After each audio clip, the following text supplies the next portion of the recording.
Hello, good morning, नमस्कार। मैं हूं आपके साथ अंजलि बालियान और आप सभी डीएलएड पर शिक्षुओं का आपके अपने यूट्यूब चैनल ऑनलाइन शिक्षण पर बहुत बहुत स्वागत करती हूं।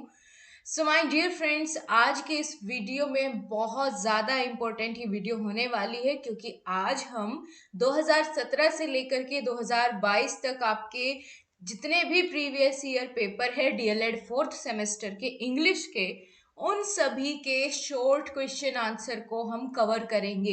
ईयर बाय ईयर हम सारे प्रीवियस ईयर पेपर सोल्व करेंगे और उनके शॉर्ट क्वेश्चंस।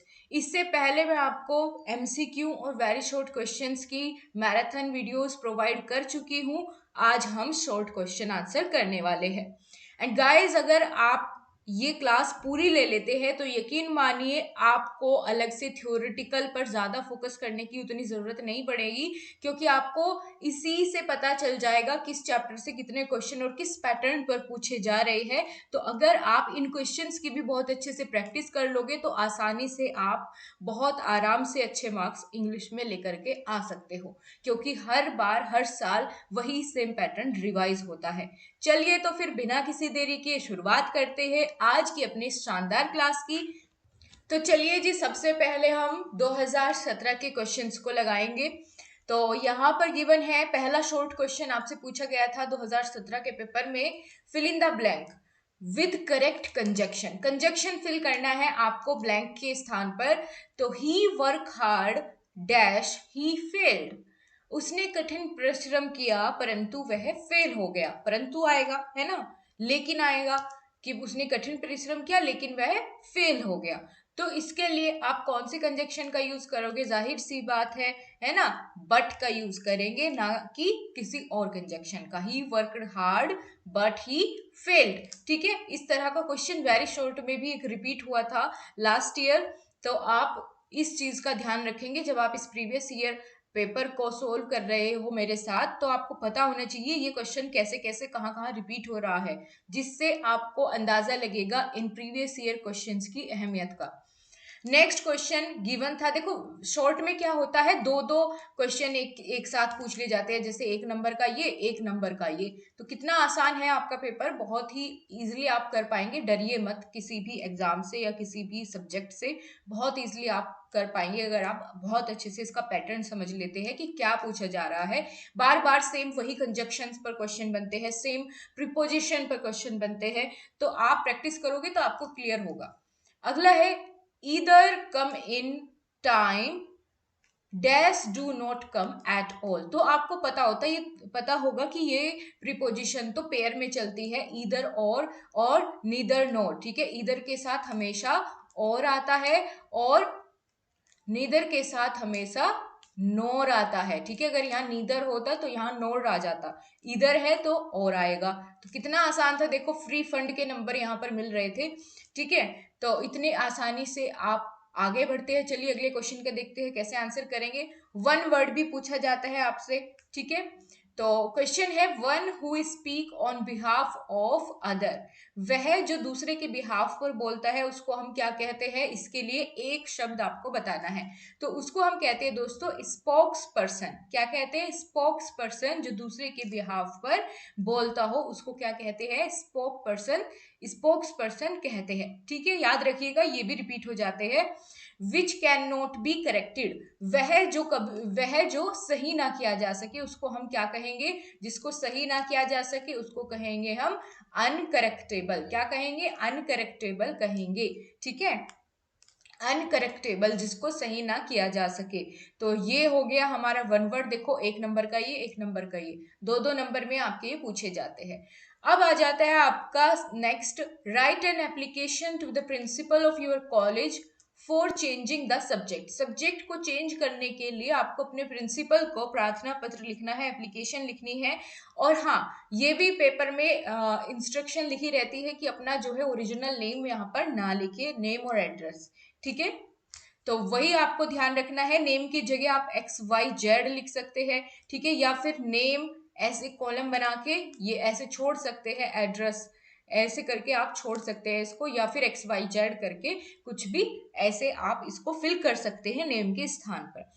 चलिए मैं आपको पैटर्न बता देती हूँ क्या होता है एप्लीकेशन लिखने का, और फिर आपको इसी सब्जेक्ट पर भी एप्लीकेशन कैसे लिखोगे वो भी मैं साथ के साथ बता करके चलूंगी, क्योंकि इन्हीं यही बार बार रिपीट होती रहती है। देखिए, टू लगाना जरूरी है या नहीं है इस पर कोई परेशानी नहीं है, आप चाहे तो लगा सकते हैं, नहीं तो बिना लगाए भी जो न्यू पैटर्न है उस पर बिना टू के भी एप्लीकेशन लिखी जाती है, लेकिन गलत नहीं होगा अगर आप टू लगा भी देंगे। तो आप लिख सकते हैं टू द प्रिंसिपल, यहाँ पर स्कूल का नाम XYZ स्कूल करके लिख देना, ठीक है, एड्रेस। फिर सब्जेक्ट आपको जरूर लिखना है, इसके बाद एड्रेस के बाद, ठीक है, क्या आता है, सब्जेक्ट आता है, सब्जेक्ट जरूर लिखना आप, यहाँ इसको खाली मत छोड़ना है। तो किस पर कहा है एप्लीकेशन लिखने को, एप्लीकेशन फॉर चेंजिंग सब्जेक्ट, ठीक है। देन इसके बाद आप क्या करेंगे, सर या मैम लिखेंगे, रेस्पेक्टेड सर भी लिख सकते हैं। With due respect I beg to say that I am the student of, यहाँ किसी भी कोर्स का आप नाम लिख सकते हो, कोई जरूरी नहीं है कि आप सेम लिखो, बस हाँ यहाँ से शुरुआत रख सकते हैं कि I beg to say that, है ना, या I beg to state that I am the student of dash dash semester studying in your college, क्योंकि कॉलेज सब्जेक्ट चेंज करने की ही बात की गई थी ऊपर, तो ध्यान से पढ़ना लिखने किस बारे में है। I selected business administration as my subject, यहाँ पर आप किसी और सब्जेक्ट का भी नाम लिख सकते हैं, कोई परेशानी नहीं है।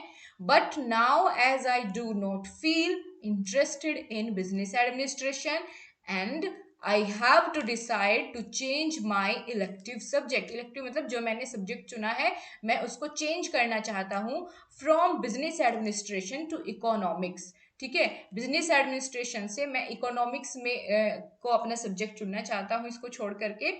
Therefore I would like to request you kindly grant me permission to change my subject, बस इतना सिंपल था और आपके 2 नंबर पक्के। देन बाद में आप थैंक यू लिखना और योर फेथफुली या योर ओबीडियंटली लिखना नहीं भूलना है, ठीक है। ये सारी चीजें आपको लेफ्ट साइड में ही लिखनी है न्यू पैटर्न के अनुसार, ठीक है। न्यू फॉर्मेट जो आपका एप्लीकेशन लिखने का इसमें लेफ्ट में ही लिखी जाती है, तो लेफ्ट में लिखना सारी चीजें, और एक सीध में होनी चाहिए टू, फिर द प्रिंसिपल, जो भी आप लिखते हैं ये सब चीजें एक ही सीध में होनी चाहिए, आगे पीछे ना हो, ठीक है। इसके लिए आप परफॉर्मा भी बना सकते हैं। तो ये कुछ इस तरीके का पैटर्न रहता है, आपका एप्लीकेशन का फॉर्मेट ऐसा रहता है, ठीक है। सो थैंक यू, फिर डेट, योर फेथफुल्ली, योर नेम, यहाँ पर XYZ लिख सकते हैं, और दोबारा से अपनी क्लास का नेम यहाँ पर आप लिख सकते हैं। तो ध्यान से स्क्रीनशॉट भी अगर आप चाहे तो ले लीजिए इसका, यही पैटर्न फॉलो करना है। बस अगर कोई और यहाँ पर आपको टॉपिक दिया जाता है एप्लीकेशन लिखने के लिए, वो ये चेंज कर देना, बाकी चीजें आपकी सेम रहती है। चलिए आगे बढ़ते हैं। अब कंपोजिशन लिखने को दिया गया है, कई जगह कंपोजिशन और कई जगह पैराग्राफ, बात एक ही है। कंपोजिशन लिखते कैसे है, तो हमें उस टॉपिक पर कुछ वर्ड्स लिखने होते हैं, जैसे कि गिवन होगा क्वेश्चन में ही कि 30 वर्ड लिखने हैं या 50 वर्ड मिनिमम लिखने हैं, उससे थोड़ा बहुत ज्यादा लिख देना, कम मत करना, ओके, क्योंकि 2 नंबर में कम से कम 6-7 लाइन लिखना तो बनता भी है। और इसको आप लिखेंगे कैसे, सबसे पहले तो थोड़ा सा ये बताना है आपको कि जैसे ये टॉपिक दिया है पोल्यूशन, कि पोल्यूशन होता कैसे है ना, उससे क्या क्या बीमारियां होती है, और उसको ठीक करने के लिए क्या उपाय हो सकते हैं। तो इस तरीके से सबसे पहले टॉपिक का इंट्रोड्यूस करना है, जिस टॉपिक पर आप कंपोजिशन लिख रहे हैं, पैराग्राफ लिख रहे हैं, ये एक तरीका होता है, अच्छा तरीका होता है लिखने का, ताकि इंप्रेशन अच्छा जाए। तो सबसे पहले इंट्रोडक्शन, यानी इसको इंट्रोड्यूस करना है, फिर उसके बारे में थोड़ा एक्सप्लेन करना है कि इससे क्या क्या बीमारियां हो सकती है, ये सारी चीजें। फिर देन कंक्लूजन भी लिखना होता है कि इसको कैसे कैसे ठीक किया जा सकता है, ठीक है। चलिए देख लेते हैं इस टॉपिक पर, पॉल्यूशन पर आप क्या लिख सकते हैं। वैसे तो आप अपनी तरफ से कुछ लिखना चाहे तो भी, लेकिन जो चाहते हैं कि मैं प्रॉपर हर एक चीज का आंसर आपको दूं, तो उसके लिए यहाँ पर मैंने लिखा हुआ है, pollution happens when harmful stuff gets into nature. Pollution कब होता है, जब हार्मफुल स्टफ हमारे नेचर में मिक्स हो जाते हैं, लाइक डर्टी एयर, वाटर और सोइल, ठीक है। जब खराब हवा, खराब पानी, खराब मिट्टी हमारे नेचर में मिल जाती है। खराब मिट्टी कैसे, कि उसमें फर्टिलाइजर बहुत ज्यादा मिक्स किए गए हैं, पेस्टिसाइड्स का यूज हो रहा है ना, बहुत सारी जो फैक्ट्रीज होती हैं उनसे गंदा पानी साफ पानी में मिल रहा है। पॉल्यूशन किस वजह से हो रहा है, और जो इतने सारे व्हीकल्स होते हैं उनके धुएं, जब उनकी गंदी हवा, धुआं वातावरण में मिल रहा है, तो उससे क्या होता है, पॉल्यूशन होता है। It's really bad because it makes people sick, harms plants and animals and mess up our environment। ये किस लिए खराब है पोल्यूशन, क्योंकि ये लोगों को बीमार कर देता है, प्लांट्स और एनिमल्स को भी हार्म पहुंचाता है।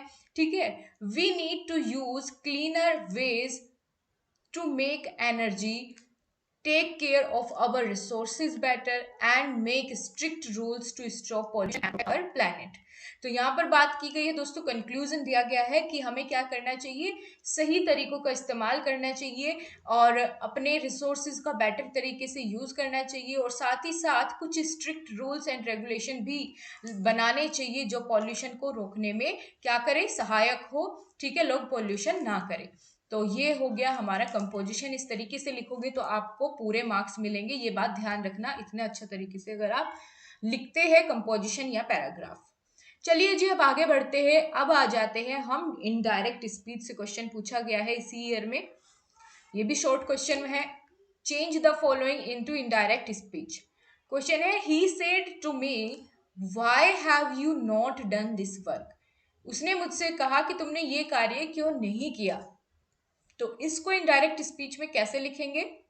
देखिए, डायरेक्ट से इनडायरेक्ट स्पीच में बदलने के लिए सबसे पहले हमें ये देखना होता है कि हमारा जो सेंटेंस है ये किस टाइप का है। तो आपको समझ में आ रहा होगा कि यहाँ पर क्वेश्चन मार्क लगा हुआ है, तो जाहिर सी बात है ये सेंटेंस कौन सा है, इंटेरोगेटिव है। ठीक है, इंटेरोगेटिव सेंटेंस है हमारा। क्वेश्चन मार्क देख के हमें पता चल गया कि क्वेश्चन पूछा गया है। तो जहां भी इंटेरोगेटिव सेंटेंस होगा वहां पर सेड टू को हम बदल देंगे किसमें, आस्क्ड में। आस्क्ड में यानी पूछना। ठीक है, सेड टू को किसमें बदल देंगे, आस्क्ड में बदल देंगे। तो चलिए फिर कैसे बनाएंगे, ही आस्क्ड मी। ठीक है, बाकी चीजें ऐसे ही रहेगी, he asked me, said to के जगह क्या आ गया, आस्क्ड आ गया। देन आएगा why, he asked me why. फिर यू का क्या हो जाएगा, यू की इनडायरेक्ट फॉर्म होती है आई। ठीक है, he asked me why I had not done this का क्या हो जाएगा, दैट वर्क। ठीक है, आपको ये थोड़ा सा पता होना चाहिए कि दिस का इनडायरेक्ट फॉर्म में क्या लिखते हैं हम, दैट हो जाता है, यू का आई हो जाएगा। ठीक है, अगर इंटेरोगेटिव सेंटेंस है तो आस्क्ड किस में बदल जाएगा, वो सॉरी सेड टू किस में बदल जाएगा, आस्क्ड में बदल जाएगा, है ना। बिल्कुल, तो इस तरीके से आपको ध्यान रखना है यहाँ पर। और दोस्तों, हैज हैव जहां भी दिखेगा ये हमेशा हैड में बदलेगा, ये बात भी आपको ध्यान रखनी है डायरेक्ट से इनडायरेक्ट में बदलते हुए। ठीक है, क्लियर रहेगा। चलिए आगे बढ़ते हैं, एक बार इसको क्रॉस वेरीफाई कर लेते हैं क्या हमने सही किया है। He asked me why I had not done that work, बिल्कुल ठीक है। नेक्स्ट है आपका, the boy said let us go to play. तो देखिए यहाँ पर क्या इंटेरोगेटिव सेंटेंस है या कौन कौन सा आपको ये सेंटेंस देखने में लग रहा है, जल्दी से एक बार बताइए पहले मुझे। देखिए, एक तरह से ये सजेशन देने का काम हो रहा है कि द बॉय सेड, उस लड़के ने मुझे कहा चलो खेलते हैं, है ना। तो ये क्या दिया, सजेशन दिया। तो ये है इंपैरेटिव सेंटेंस जिसमें ऑर्डर, रेस्पेक्टेड या फिर सजेशन देने का काम किया जाए, कुछ सजेस्ट किया जाए, वहां पर इंपैरेटिव सेंटेंस हो जाता है। इसके लिए सबसे पहले तो हमें ध्यान रखना है, सेड को बदलेंगे सजेस्टेड में। अगर यहाँ पर ऑर्डर दिया होता तो सेड की जगह आ जाता ऑर्डर्ड। ठीक है, the boys suggested going to play. तो इस तरीके से हम इसको इनडायरेक्ट स्पीच में बदल सकते हैं। नेक्स्ट क्वेश्चन आपके सामने आ जाता है, complete the following sentence. If you work hard you dash past the examination, past the examination. देखो, इस तरह का क्वेश्चन वेरी शॉर्ट में ऊपर आ चुका है, हमने पिछली क्लास में देखा था, same as it is question पूछा गया था। तो अगर आपको ध्यान होगा आप बता पाएंगे। ठीक है, वहां पर हमने किसका यूज किया था, वुड हैव का यूज किया था। तो सेम इधर भी होगा, इसीलिए प्रीवियस ईयर पेपर को देखना जरूरी होता है। If you work hard you would have passed the examination. ठीक है, क्लियर हो गया ना आप सभी को। चलिए तो फिर अगला क्वेश्चन देख लेते हैं। He worked hard so that he, आगे क्या करेंगे, इसको यहाँ पर ब्लैंक छोड़ा था, ही कुड सक्सीड, वह कठिन परिश्रम कर रहा वह उसने कठिन परिश्रम किया सो दैट, क्योंकि ही कुड सक्सीड, ताकि वह सक्सेस हो पाए या सक्सीड हो पाए, इसीलिए उसने क्या किया था, कठिन परिश्रम किया था। आगे बढ़ते हैं, नेक्स्ट क्वेश्चन है आपका थ्योरेटिकल क्वेश्चन पूछा गया है, what do you understand by structural approach. Structural approach से आप क्या समझते हैं। तो वेरी शॉर्ट में किस तरीके का क्वेश्चन ऑलरेडी आ चुका है, पिछली क्लास में हमने देखा था मैराथन में पिछली, यहाँ हम इसको एक्सप्लेन करेंगे और थोड़ा ज्यादा। स्ट्रक्चरल अप्रोच को मैंने कैसे बताया था आपको कि इसमें हम पैटर्न पर फोकस करते हैं, किसी भी लैंग्वेज को सिखाते वक्त हम उसके पैटर्न पर फोकस करते हैं, जैसे कि सेंटेंस का पैटर्न हो गया, है ना। चलिए, the structural approach in education focuses on identifying and using patterns in language or other systems to aid learning. The structural approach is based on the assumption that language teaching can best be done through systematic selection of grading of structure और sentence pattern। इसमें बताया गया है कि structural approach में क्या होता है, बच्चे को एक स्ट्रक्चर में चीजें सिखाई जाती है, एक पैटर्न में चीजें सिखाई जाती है कि अगर छोटा है तो पहले हम ये चीज सिखाएंगे, फिर इतना सिखाएंगे, फिर इतना सिखाएंगे, साथ साथ जैसे एक सेंटेंस होता है उसका पैटर्न बताएंगे, चीजों को पैटर्न में दिखाएंगे बच्चे को, ताकि वो इजिली उसको ग्रैब कर पाए। It was widely implemented in the United States in the 1950s. The basic principle of underlying the approach is language is speech not writing। इसका जो मेन फोकस रहता है, प्रिंसिपल रहता है, वो ये है इस अप्रोच का कि लैंग्वेज एक स्पीच है, ना कि कोई राइटिंग, नॉट राइटिंग। ठीक है, तो यहां पर आप इस तरीके से इसको एक्सप्लेन कर सकते हैं।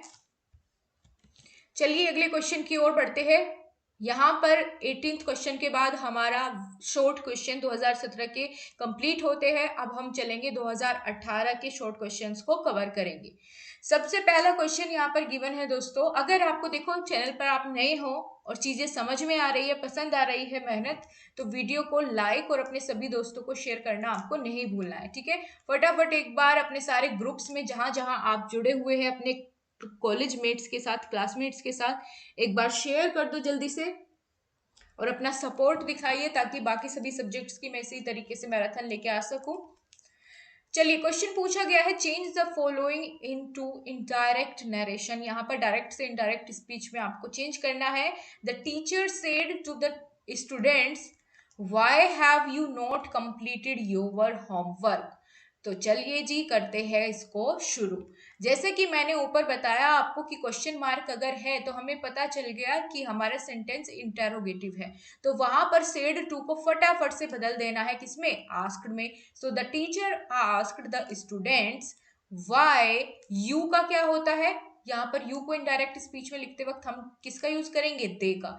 हैज हैव की जगह क्या आएगा, हैड आएगा, बताया था ना अभी। देखो पिछले क्वेश्चन से आप अगले कई सारे क्वेश्चन कर पाएंगे।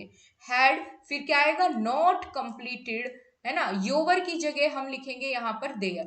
ठीक है, योवर किसमें चेंज हो जाएगा, देयर में हो जाएगा। होमवर्क और क्वेश्चन मार्क फिर नहीं लगाना है। ठीक है, फिर क्वेश्चन मार्क नहीं लगाते, इस बात का भी आपको ध्यान रखना है। सो क्या हो जाएगा हमारा चेंज होकर इनडायरेक्ट स्पीच में, the teacher asked the students why they had not completed their homework. Clear हो गया। चलिए आगे बढ़ जाते हैं। यहां पर आपसे पूछा गया है, right one word for the following group of words. वही है, यहाँ पर वन वर्ड पूछा गया है आपसे इस सेंटेंस के लिए, that can not be conquered. इसकी जगह आप क्या लिख सकते हैं, वन वर्ड। ये हिंदी में मुहावरा है कि जिसे जीता नहीं जा सकता, that can not be conquered, conquered, that can not be conquered. ठीक है, ऐसे बोलिए आप इसको। तो जिसे जीता ना जा सके, हिंदी में हम उसे क्या बोलते हैं, अजय, है ना। जिसे जीता ना जा सके उसे बोलते हैं अजय। तो इंग्लिश में उसको क्या कहते हैं, इनविंसिबल कहते हैं, इनविंसिबल। ठीक है, चलिए आगे बढ़ जाते हैं। पर्सन अनेबल टू पे डेब्ट्स, वह जो ऋण चुकाने में असमर्थ हो उसको क्या कहते हैं, उसको क्या बोलते हैं, इंसोल्वेंट बोलते हैं, दिवालिया। क्या बोलते हैं, दिवालिया, इंसोल्वेंट, दिवालिया। चलिए अगला क्वेश्चन आपके सामने है, करेक्ट द फॉलोइंग सेंटेंस। आपको करेक्ट करना है इसको देख करके कहाँ गलती है। As soon as I came it begins to rain. ठीक है, as soon as I came it begins to rain. तो यहाँ पर जो इनकरेक्ट था वो बिगिंस था, इसको यहाँ पर हमें चेंज करना है बिगन के साथ, ठीक है। As soon as I came it began to rain. अगला है the climate of Kashmir is healthier than Delhi. तो यहाँ पर आपको पता करना है कि कहाँ गलती हुई है। तो यहाँ पर दिक्कत है इस वाले लाइन में, the climate of Kashmir is healthier then that of Delhi. यहाँ पर दैट ऑफ ऐड आपको करना पड़ेगा, तो आपका सेंटेंस सही हो जाएगा। क्लियर है? इतना सबको क्लियर हुआ? अब चलिए यहाँ पर फिर से एप्लीकेशन आपको लिखने के लिए दी गई है। तो ये एप्लीकेशन तो हर साल आपसे पूछी जा रही है लिखने को, इसकी प्रैक्टिस कर लीजिए लिख करके। जितनी भी मैंने यहाँ पर प्रोवाइड की है ना, इन्हीं में से आपको कोई ना कोई मिल जाएगी देखने को। Write an application to the principal of your college requesting him to grant you fee concession. Do not write your name or address. यहाँ पर फीस कम कराने के लिए, फीस में छूट कराने के लिए या फीस माफ करवाने के लिए ये एप्लीकेशन लिखने को कहा गया है, ठीक है। चलिए तो शुरू करते हैं फटाफट से।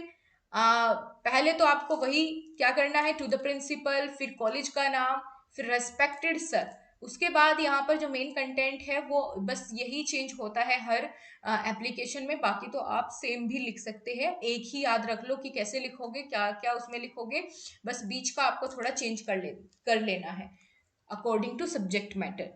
सो सब्जेक्ट भी लिख देना यहाँ पर, ठीक है, कि एप्लीकेशन फॉर फी कंसेशन, ये सब्जेक्ट लिख लेना, ऐड कर लेना। मैंने यहाँ पर नहीं लिखा लेकिन आप जरूर लिख लेना इसको।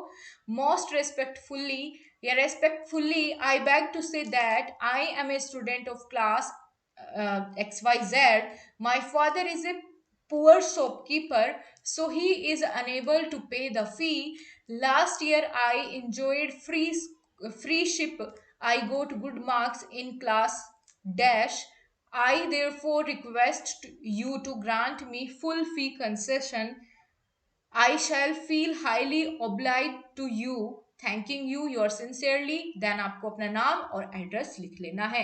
बस इतना सा आपको काम करना है एप्लीकेशन के लिए, और 2 नंबर आपके जितना साफ साफ लिखोगे उतना अच्छा इंप्रेशन आपके एग्जामिनर पर जाता है, ठीक है। चलिए अब अगला क्वेश्चन है दोस्तों, यहाँ पर देखिए कंपोजिशन और एप्लीकेशन हर साल पूछी जा रही है, तो आपको इस बार लिख करके प्रैक्टिस कर लेनी है। इस बार पूछा है write a composition on your aim of life, कि आपका एम क्या है लाइफ में, ठीक है। इस पर कंपोजिशन लिखिए, लगभग 30 शब्द आपको यूज करने हैं। चलिए तो शुरू करते हैं। A man without an aim is like a rudderless ship, ठीक है, इन ए स्ट्रोमी सी, कि एक व्यक्ति बिना किसी उद्देश्य के कैसा होता है, दिशाहीन नाव की तरह या जहाज की तरह होता है जो तूफान में फंसा हुआ है। Everyone has an aim in life, सबका कोई ना कोई उद्देश्य होना चाहिए लाइफ को लेकर के। Without an aim life can feel meaningless और एंड डायरेक्शनलेस, कि बिना किसी उद्देश्य के हमारा जीवन निरर्थक है और बिना दिशाहीन है। My aim in life is to become a compassionate doctor. आप यहाँ पर अपना एम लिख सकते हैं, जो भी आपका एम होगा, ठीक है। I aspire to heal and comfort those in pain, कि मुझे क्या है, जो पेन है, अपनी सोसाइटी को हेल्दियर बनाने में कंट्रीब्यूट करना है, और जो पेन में है उनको हील करना है, ठीक है।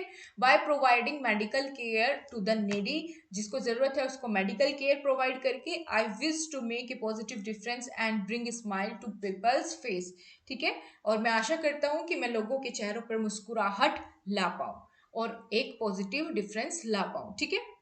तो ये आपका हो गया कंपोजिशन एम ऑफ लाइफ पर, टॉपिक पर। आप इसको चाहे तो अपनी मर्जी से थोड़ा बहुत चेंज कर सकते हैं, जैसे आपको अच्छा लगे। आगे चलते हैं, एडियम्स एंड फ्रेजेस पूछा गया है, इनका मीनिंग आपको बताना होता है। Null and void, null and void का क्या मतलब है इस इडियम एंड फ्रेज का, तो इसका मतलब होता है विदाउट लीगल फोर्स और वैलिडिटी, यानी it is not legally valid, आप इसको ऐसे भी बोल सकते हो, ठीक है, विदाउट लीगल फोर्स और वैलिडिटी। नेक्स्ट है अप्स एंड डाउन, उतार चढ़ाव। इसमें इसका क्या हो जाएगा कि फ्लक्चुएशन और चेंजेस इन फॉर्च्यून और सर्क्यूमटांस की, भाई समय समय पर क्या हो जाता है, हमारे सर्क्यूमटांसेस बदलते रहते हैं, उनमें चेंजेस होते रहते हैं, अप डाउन्स लाइफ में आते रहते हैं। चलिए नेक्स्ट आ जाता है आपका question, transform the following sentence into negative sentence. हमें एक सेंटेंस गिवन है, इसको नेगेटिव में बदलना है, तो चलिए देखते हैं कैसे बदलेंगे। As soon as the bell rang, the boys come out of the class। ठीक है, जैसे ही घंटी बजती है बच्चे जो है वो लड़के जो है क्लास से बाहर आ जाते हैं। तो चलिए करते हैं इसको change. As soon as the bell rang, the boys did not come out of the class। यहाँ पर बस हमने did not का इस्तेमाल किया है, बाकी चीजें सेम है। आगे बढ़ते हैं। इसी के साथ 2018 का भी हम प्रीवियस ईयर पेपर कंप्लीट कर चुके हैं, इसी के साथ 2019 का भी कवर करते हैं फटाफट से। पहला क्वेश्चन यहाँ पर भी दोस्तों डायरेक्ट इनडायरेक्ट स्पीच का ही पूछा गया है आपसे। Father said he is a good player, है ना, पिताजी कहते हैं वह एक अच्छा खिलाड़ी है। तो आप इसको कैसे बताएंगे? इन्वर्टेड कॉमा को हटा करके आ जाएगा दैट, और इसको हम वॉज में बदल देंगे और बाकी चीजें सेम रहेगी। Father said that he was a good player. Next है आपका इसी के साथ एक और इसी क्वेश्चन में एक और पॉइंट गिवन था, एक और क्वेश्चन गिवन था, सब क्वेश्चन। रीता सेड लेट अस प्ले ए मैच। तो यहाँ पर आपको देख करके समझ में आ रहा होगा कि रीता ने क्या किया है, सजेस्ट किया है। तो सेड को फटाफट से हमको बदल देना है सजेस्टेड में। Rita suggested playing a match. Okay, I hope आपको ये क्लियर हो रहा होगा। चीजें जितनी बार रिपीट हो रही है उतनी बार आपको और ज्यादा समझ में आ रही होगी। अब जो नेक्स्ट क्वेश्चन आप देख रहे हैं ये थियोरिटिकल एस्पेक्ट से पूछा गया है। चलिए देखते हैं क्या है। What do you understand by grammar translation method? Grammar translation method से आप क्या समझते हैं? तो जैसा कि मैंने आपको पहले भी एक बार समझाया हुआ है कि the grammar translation method is often refer to as the traditional और क्लासिकल मेथड ऑफ ट्रांसलेशन। यानी ये एक ट्रेडिशनल मेथड है जो बहुत पुराना है, पहले से चला आ रहा है, ओल्डेस्ट मेथड भी आप इसको कह सकते हो। क्लासिकल मेथड के नाम से भी इसको जाना जाता है। ये वेरी शॉर्ट में एक बार पूछ लिया गया था कि किस मेथड को हम ट्रेडिशनल या क्लासिकल मेथड के नाम से जानते हैं। What it means for grammar translation method is that students will learn and memorize the grammatical rules of both the target language and their native language। कि यहाँ हम क्या करते हैं ग्रामर ट्रांसलेशन मेथड में कि हम जो हमारी जो टारगेट लैंग्वेज होती है जिसको हमें सीखना है, हम उस लैंग्वेज को और साथ ही साथ जो हमारी नेटिव लैंग्वेज है, जो हमारी अपनी भाषा है, उसको उसके ग्रामेटिकल रूल्स से उसको बदल बदल के ट्रांसलेट करके हम उसको सीखते हैं नई लैंग्वेज को। ठीक है, तो ये हो गया हमारा ग्रामर ट्रांसलेशन मेथड। आगे आ गया है फिर से कंपोजिशन लिखने के लिए। इस ईयर में आपको टॉपिक दिया गया था कि importance of discipline in life. Discipline का हमारी लाइफ में क्या महत्व है, क्या इंपॉर्टेंस है, इस पर आपको कंपोजिशन लिखना है। चलिए तो लिखते हैं फटाफट से। Discipline is like A guiding light in life. Discipline कैसा है? गाइडिंग लाइट की तरह है हमारे जीवन में। It helps us stay focused on our goals, manage time wisely and make good choices. Being discipline means having routines and sticking to them. Discipline का मतलब क्या होता है कि हम अपना कोई रूटीन बनाए और उससे स्टिक होकर के रहे, उसको फॉलो करें। इट कीप्स अस ऑर्गेनाइज्ड, ये हमें ऑर्गेनाइज रखता है। टीच रेस्पॉन्सिबिलिटी, रेस्पॉन्सिबिलिटी सिखाता है। And helps us succeed in everything we do. अगर हम डिसिप्लिन रहते हैं तो हम जो भी कार्य करते हैं उसमें क्या होते हैं, सफल होते हैं। तो ये है importance of discipline in our life. चलिए आगे बढ़ते हैं। अब आ जाती है फिर से आपको दी गई है एप्लीकेशन लिखने के लिए, और यहाँ पर आपको सिक लीव पर अपने प्रिंसिपल को एप्लीकेशन लिखनी है। तो परफॉर्मा आई होप आपको याद हो गया होगा कि क्या फॉर्मेट रहता है एप्लीकेशन का। अब फटाफट से देख लीजिए एक बार, इसको भी बता देती हूँ आपको। सबसे पहले तो यही टू द प्रिंसिपल और अपना एड्रेस लिखना है। फिर साथ साथ सब्जेक्ट लिखना नहीं भूलना है, सब्जेक्ट जरूर लिख लेना। Application for 5 days sick leave। Then respected sir, with due respect, I XYZ of class XB of your school will not be able to attend my class from, date लिख देनी है, due to चिकन पॉक्स है ना, यहाँ पर कोई भी बीमारी का नाम लिख देना, या due to fever, so I requested you kindly to grant me 5 days sick leave, I would remain obliged to you for your kindness, thanking you your sincerely. ये चीज लिखना नहीं भूलना, यहीं से नंबर कटते हैं। योर नेम एंड एड्रेस, इस तरीके से आप अपनी एप्लीकेशन को बहुत ही उम्दा बना सकते हैं। अगर आप चाहे तो एप्लीकेशन लिखने के बाद एक प्रॉपर उसका फॉर्मेट बना देना ऐसे, है ना, फॉर्मेट बनाकर ही लिखना, तो ज़्यादा अच्छा इंप्रेशन पड़ेगा इस तरीके से, तो आपको हो सकता है फुल मार्क्स दे आपका एग्जामिनर। आगे बढ़ते हैं, अगले क्वेश्चन में आपको कहा गया है fill in the blanks with correct conjunction. Correct conjunction यहाँ पर आपको फिल करनी है। ईदर के साथ हमेशा और आता है, ये चीज आप जानते हो, है ना, ईदर टेक इट और लीव इट। पिछले साल भी ये रिपीट हुआ था क्वेश्चन, है ना, तो देखो जितना प्रैक्टिस करोगे उतनी चीजें आपके दिमाग में बैठती चली जाएगी। अगला है he is a good player but a bad student. जब हमें नेगेटिव बताना हो, एक तरफ पॉजिटिव साइड हो दूसरी तरफ नेगेटिव साइड हो, तो वहां पर हम बट कंजक्शन का यूज करते हैं। अगर दोनों तरफ पॉजिटिव है तो फिर यहाँ पर हम एंड का यूज करते हैं, एंड कंजक्शन का यूज करते हैं। तो आपको ध्यान रखना है इस बात का, ठीक है, एक तरफ पॉजिटिव है एक तरफ नेगेटिव है, तो फिर हम बट का यूज करेंगे।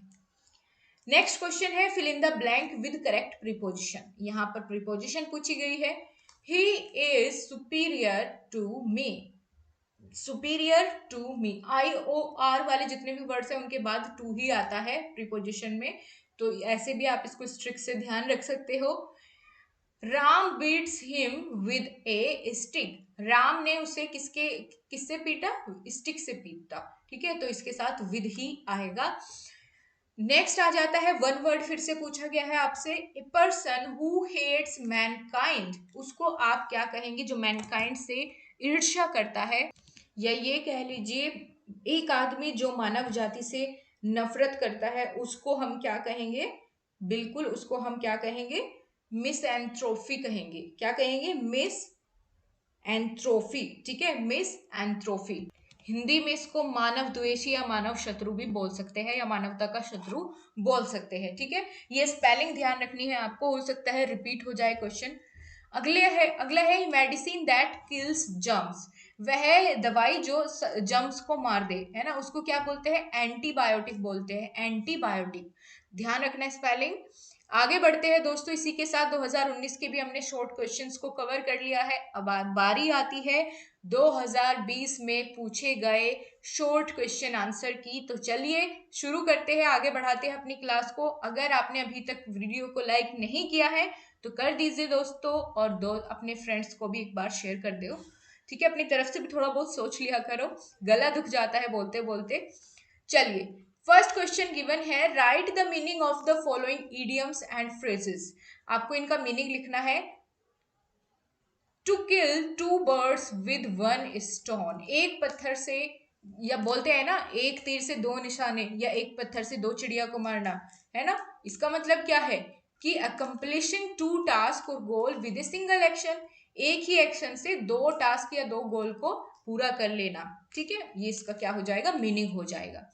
अगला है नो पेन नो गेन, ठीक है, यानी बिना किसी एफर्ट के, बिना किसी हार्ड वर्क के आप सक्सेस अचीव नहीं कर सकते, आपको प्रोग्रेस नहीं मिल सकती जब तक आप दुख दर्द पीड़ा को सहन नहीं करेंगे, ठीक है। तो यहाँ पर वही बताना है आपको, विदाउट एफर्ट और hard work one can not achieve success और प्रोग्रेस। आगे चलते हैं, write one word for the following group of words, यहाँ पर भी वन वर्ड बताना है। A diplomatic representative of one country in another, एक ऐसा व्यक्ति जो दूसरी कंट्री में अपने देश को रिप्रेजेंट करता है उसको क्या बोलते हैं, एम्बेसडर बोलते हैं ना, है ना, एम्बेसडर बोलते हैं, बिल्कुल सही है। इसकी स्पेलिंग याद रख लेना, कभी गलत लिखाओ, AMBASSADOR, ambassador. One who believes in fate, इसका क्या हो जाएगा, तो फैटलिस्ट, वह जो भाग्य में विश्वास करता है उसको क्या बोलते हैं, भाग्यवादी बोलते हैं, है ना, फैटलिस्ट बोलते हैं। आगे बढ़ जाते हैं, अगले क्वेश्चन को देखेंगे, क्या पूछा गया है आपसे, fill in the blanks by selecting appropriate conjunctions. आपको कंजक्शन बताना है और जाहिर सी बात है इस क्वेश्चन में इस बार ब्रैकेट में आपको ऑप्शन भी गिवन है, तो ऐसे में और आसान हो जाता है कंजक्शन सिलेक्ट करना जब आपको दो ऑप्शन गिवन हो और उनमें से एक सेलेक्ट करना हो। तो चलिए फटाफट से बता दीजिए। I called him dash he did not answer. मैंने उसको बुलाया लेकिन उसने आंसर नहीं किया, तो क्या आ जाएगा? बट आ जाएगा, क्योंकि इधर एक नेगेटिव सेंस को हमें दिखाना है। ठीक है, कि मैंने तो उसे बुलाया पर वो उसने आंसर नहीं किया। ठीक है, वर्कड हार्ड और यू विल बी पनिश्ड। यहां पर आपको चुनना है कि या तो हार्ड वर्क करो या फिर पनिशमेंट पाओ। ठीक है, तो यहाँ पर हम यूज करेंगे और का, वर्क हार्ड और you will be punished. Clear है ना? समझ में आया इतना? आगे आ जाते हैं। यहाँ पर आपसे थ्योरेटिकल क्वेश्चन आ गया है आपका, फिर से बहुत अच्छा क्वेश्चन है। ये भी ग्रामर ट्रांसलेशन मेथड से है। इसके कैरेक्टरिस्टिक्स आपको बताने हैं, तो पहले एक बार थोड़ा सा हम इसी मेथड को समझते हैं, फिर इसके मेरिट्स के बारे में भी बात करेंगे। ग्रामर ट्रांसलेशन मेथड कैसा मेथड है जिसमें हम किसी भी लैंग्वेज को लर्न करते हुए, चाहे वो कोई फॉरेन लैंग्वेज हो, ठीक है, बाय प्रैक्टिसिंग ऑफ ट्रांसलेटिंग और converting the sentence of the native language into the target language और वाइस वर्सा। इसमें हम क्या करते हैं, जो जो भी हमें लैंग्वेज सीखनी होती है हम उसके सेंटेंसेस को अपनी नेटिव लैंग्वेज में ट्रांसलेट करते हैं और तब उसको सीखते हैं। यही होता है ग्रामर ट्रांसलेशन मेथड। अब इसके क्या क्या फायदे हैं, मेरिट्स क्या है, चलिए देखते हैं। पहला है focus on reading and writing. जो ग्रामर ट्रांसलेशन मेथड है ये रीडिंग और राइटिंग पर ज्यादा फोकस करता है। यूजेज वोकैबुलरी वर्ड, ठीक है, ये वोकैबुलरी वर्ड्स का यूज ज्यादा करता है, जैसे कि हम इंग्लिश के ज्यादातर वर्ड्स को हिंदी में ट्रांसलेट करके देखते हैं और तब उसको समझते हैं, है ना। Uses the sentence as the basic unit of teaching.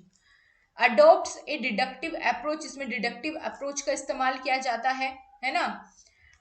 New terms are explain in the native language, जाहिर सी बात है जो भी नई टर्म आएगी उसको हम नेटिव लैंग्वेज में ट्रांसलेट करेंगे और उसको समझेंगे, एक्सप्लेन करेंगे। इम्फेसाइज एक्यूरेसी, इसमें ना जोर दिया जाता है कि कुछ भी गलत ना हो, एक्यूरेसी पर जोर दिया जाएगा कि इसको ट्रांसलेट करके देखो, इसको सही सही करो, है ना।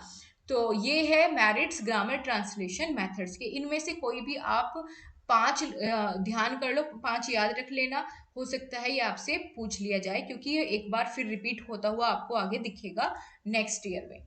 ठीक, चलिए जी अगला क्वेश्चन देखते हैं। राइट ए कंपोजिशन ऑन कोविड-19 इन, यहाँ पर फिर से आपसे कंपोजिशन या पैराग्राफ लिखने को बोल दिया गया है। 50 वर्ड में आपको इसके बारे में लिखना है।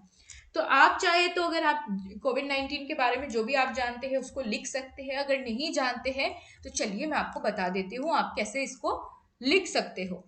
कोविड-19 एक global pandemic changed lives worldwide. कोविड-19 एक ग्लोबल पैंडेमिक था जिसने वर्ल्ड वाइड हमारी लाइफ को चेंज कर दिया। It brought illness, loss and disruptions. Quarantine, mask and vaccines became our shield, कि क्वारंटाइन के समय पर क्वारंटाइन होना, मास्क लगाना, वैक्सीन लगाना, ये सब हमारी क्या बनी? एक शील्ड बनी। ठीक है, amid challenges unity emerged, we adapt, showed resilience and support each other at that time. lessons learned, कौन कौन से लेसन हमने उस टाइम पर लर्न करे कि चेरिश हेल्थ, अपनी हेल्थ पर ध्यान देना, है ना, embarrass changes and value unity in adversity.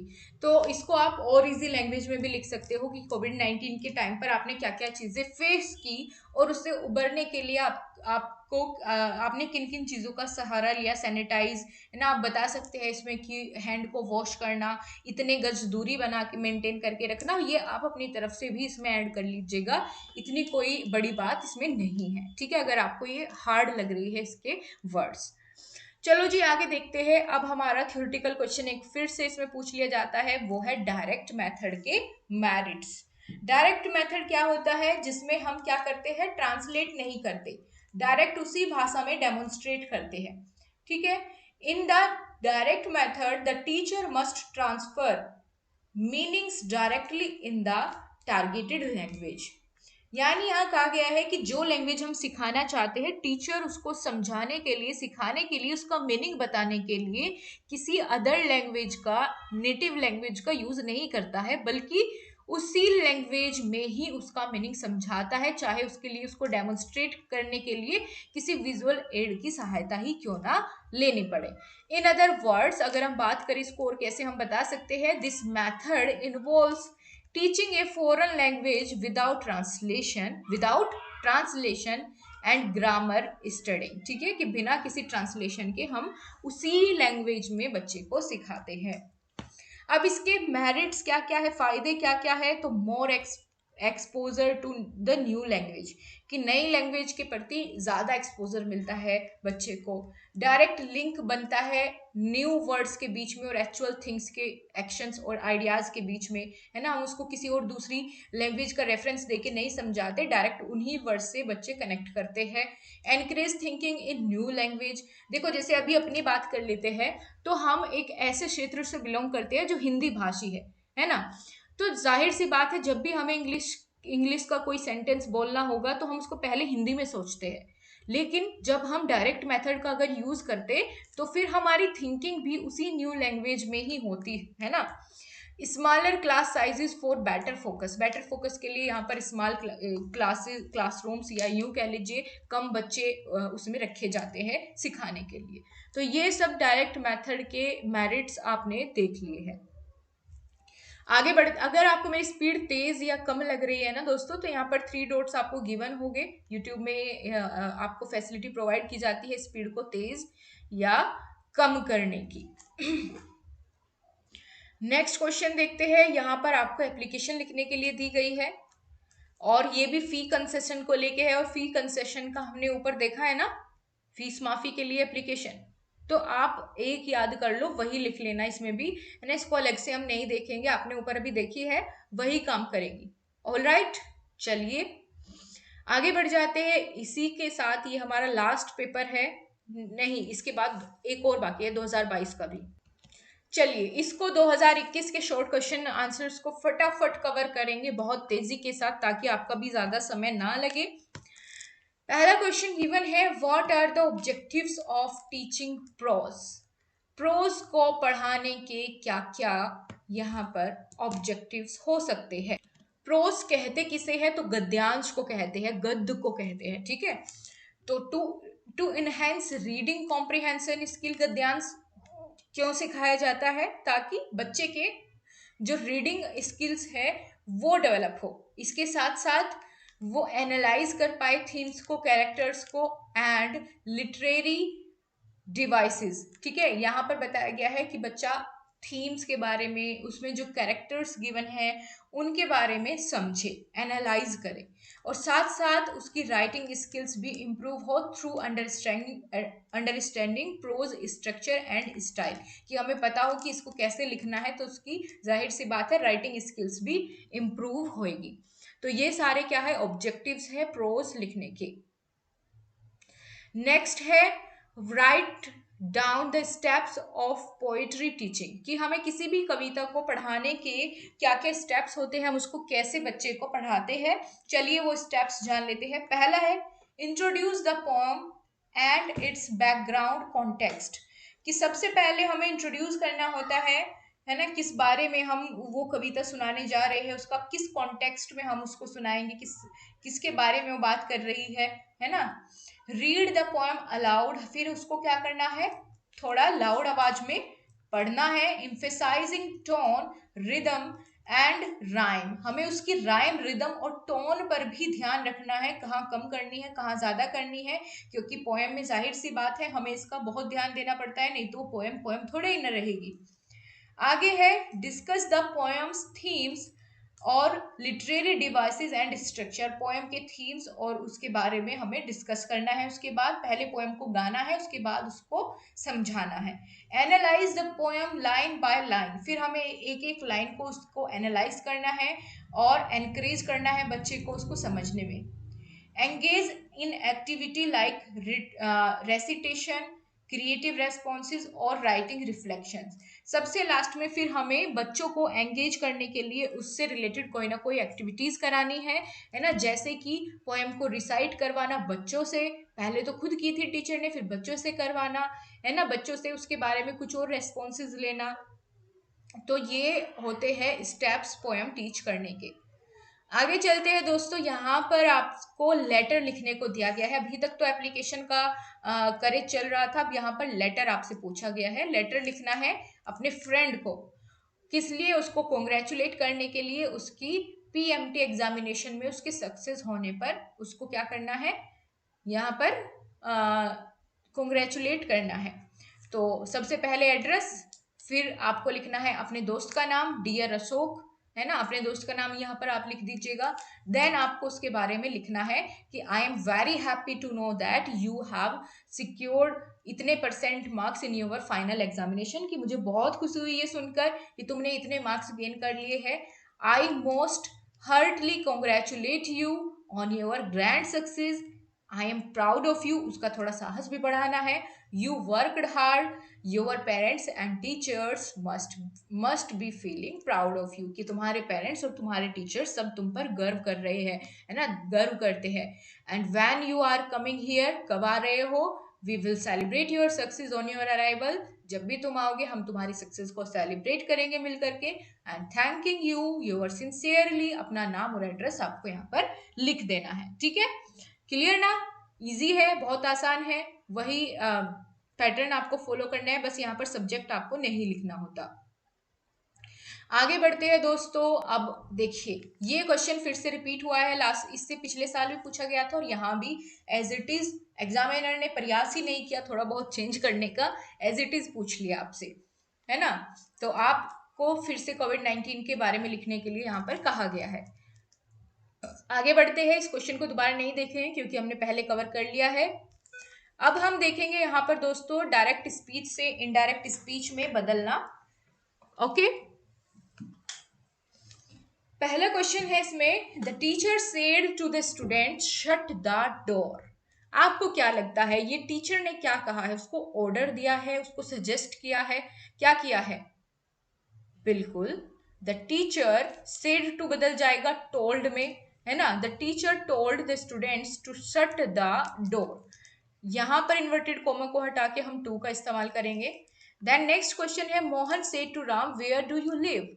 तो यहाँ पर आपको क्वेश्चन मार्क जरूर मिलेगा, इसमें हो सकता है यहाँ पर मिस हो गया हो क्योंकि क्वेश्चन पूछा गया है। तो क्वेश्चन मार्क देखते ही आपको समझ में आ गया, इंटरोगेटिव है तो सेड टू बदल जाएगा आस्क्ड में, एंड देन ही आ जाएगा अकॉर्डिंग टू सब्जेक्ट, यहाँ पर ये चेंज होता है। Mohan asked Ram where he lived. Clear? आगे बढ़े, यहां पर प्रीपोजिशन आपसे पूछी गई है दोस्तों नेक्स्ट क्वेश्चन में, fill in the blanks with correct preposition. He was ashamed dash his dirty hands, he was ashamed, उसको शर्म आ रही थी, ऑफ हिज डर्टी हैंड्स, अपने गंदे हाथों पर। ठीक है, a mother has a great affection dash her child, तो क्या आएगा यहाँ पर? फॉर हर चाइल्ड, अपने बच्चे के प्रति उसको क्या है? अफेक्शन है एक माता को। आगे चले, नेक्स्ट क्वेश्चन आपके सामने है, use the following phrases in the sentence of your own so as to bring out their meaning clearly, यानी आपको इन पर एक सेंटेंस लिखना है ताकि इसका क्या हो, मीनिंग क्लियर हो इस फ्रेज का। तो चलिए करते हैं, ए रेड लेटर डे, ये हमारा पहला फ्रेज है, तो इसको सेंटेंस बनाना है आपको। It was indeed a red letter day for us as we celebrated our team's victory. देखो, सबसे पहले तो इसके लिए आपको ये पता होना चाहिए सेंटेंस में यूज करने से पहले कि ए रेड लेटर डे का मतलब होता है एक बहुत ही स्पेशल मोमेंट, जब बहुत खुश हो, कोई बहुत इंपॉर्टेंट दिन हो, है ना। तो उसको आप क्या करेंगे? रेड लेटर डे, तो उसको आप सेलिब्रेट करेंगे, यूं समझ लीजिए आपकी शादी का कार्ड है रेड लेटर, है ना, तो उस दिन आपको क्या करना है? सेलिब्रेट करना है। So it was indeed a red letter day for us as we celebrated our team's victory. Next question देखेंगे, एट एनी रेट, किसी भी कीमत पर, इसको कैसे एक्सप्लेन करोगे? I will do my best to arrive on time, मैं अपनी तरफ से पूरी कोशिश करूंगा टाइम पर आने की, एट एनी रेट, किसी भी कीमत पर। I will be there before meeting starts, कि मीटिंग शुरू होने से पहले पहले मैं वहां पर पहुंच जाऊंगा। आगे बढ़ते हैं दोस्तों, अब यहाँ पर शुरू हो जाता है आपका सबसे लास्ट वाला 2022 का प्रीवियस पेपर कवर करेंगे फटाफट से। बहुत स्मूथली हमारी क्लास अभी तक चल रही है। अगर आपको पसंद आ रही है तो लाइक शेयर सब्सक्राइब करना नहीं भूलना है, and add with your friends, उनको भी शेयर करो, उनको भी बुलाइए, ठीक है। क्वेश्चन क्या है हमारा, write a letter to the editor of a newspaper about frequent breakdown of water supply in your locality. यहाँ पर फिर से आपको लेटर लिखने को कहा गया है, इस बार टॉपिक नया दे दिया और कहा है कि आपके शहर में जहाँ आप रहते हो, जहाँ आप रहते हैं वहाँ वाटर की सप्लाई बार बार खराब हो जाती है ना, पानी नहीं आ रहा है सही से। तो उसके लिए आपको एक न्यूज़पेपर के एडिटर को लेटर लिखना है। तो चलिए देखते हैं कैसे लिखोगे। आप इसी तरीके से लिख सकते हैं, थोड़ा बहुत चेंज करना चाहे तो अपने अकॉर्डिंग आप कर पाएंगे।